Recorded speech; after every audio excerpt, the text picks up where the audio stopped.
warga 62 tanah amblas bikin 3 rumah rusak parah di Jakarta Timur, dipicu saluran tergerus air hingga terjadi longsor, yang diduga akibat abrasi dan kikisan air dari saluran bawah tanah yang sudah beroperasi sejak tahun 1980-an.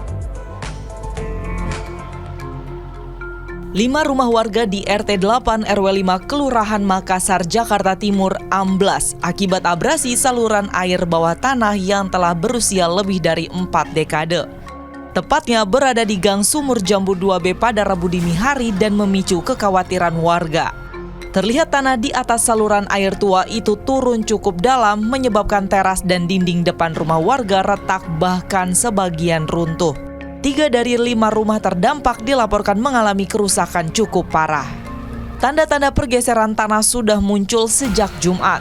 Awalnya warga hanya mendengar suara aneh dan melihat retakan kecil di pagar rumah. Sebelum akhirnya tanah di bawahnya benar-benar amblas. Mungkin karena satu bidang, tapi beda-beda tembok.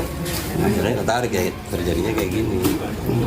Dari abrasi juga pengaruh. Memang awalnya memang dari abrasi, memang saluran ini memang udah tua juga. Oh, berarti saluran ya?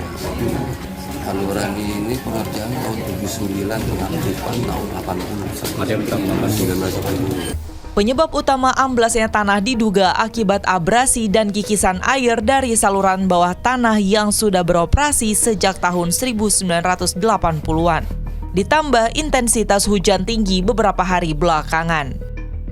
Untuk saluran airnya ini kemarin dari SDA mungkin nanti akan ditindaklanjutin, mungkin akan dikaji ulang karena ini sebenarnya udah lama ini sampai ke jalan ini udah. Nah, ini kenapa kok bisa yang ini bisa rubuh? Nah, ini kita mau dikaji dari pihak SDA untuk kedepannya. Jadi kewaspadaan Pemprov DKI Jakarta untuk segera melakukan pemetaan ulang saluran air tua di wilayah padat penduduk, terutama di daerah yang dibangun di atas jaringan irigasi lama. Noventri Aryo Putra melaporkan.